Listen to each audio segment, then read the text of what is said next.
মহান বিজয় দিবস উপলক্ষে চাঁদপুরে অনুষ্ঠিত হচ্ছে বিজয় মেলা। বিগত সময়ে মাসব্যাপী এই মেলা আয়োজন করা হলেও এবার মেলা অনুষ্ঠিত হচ্ছে 3 দিন ব্যাপী। চাঁদপুর হাসান আলী সরকারি উচ্চ বিদ্যালয় মাঠে অনুষ্ঠিত বিজয় মেলা থেকে বিস্তারিত জানিয়েছেন প্রতিনিধি বিল্লাল ঢালি।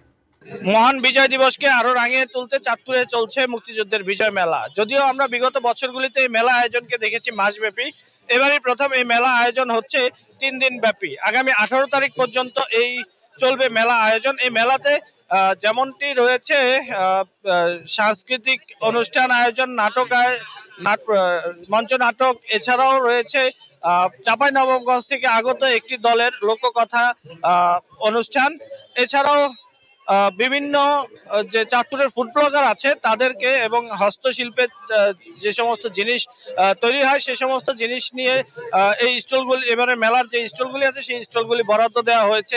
এছাড়াও রাখা আছে মুক্তিযুদ্ধ কর্নার, যেখান থেকে আগামী ভবিষ্যৎ প্রজন্ম যারা আছে তারা মুক্তিযুদ্ধের বিষয়ে জানতে পারবে। মূলত আমি জেলা প্রশাসনের সাথে কথা বলেছিলাম, তারা জানিয়েছেন এই যে চাঁদপুরের যে মুক্তিযুদ্ধ সংগঠিত হয়েছে এবং মুক্তিযুদ্ধের যে ইতিহাস আছে সেই ইতিহাসকে জানান দিতেই এই মেলা। এক প্রকার বলা যায় যে বিজয় দিবসের উৎসবকে একেবারে রাঙিয়ে তুলতে মেলাটি এখন মানুষের দর্শনার্থীদের পদচারণায় মুখর হয়ে আছে।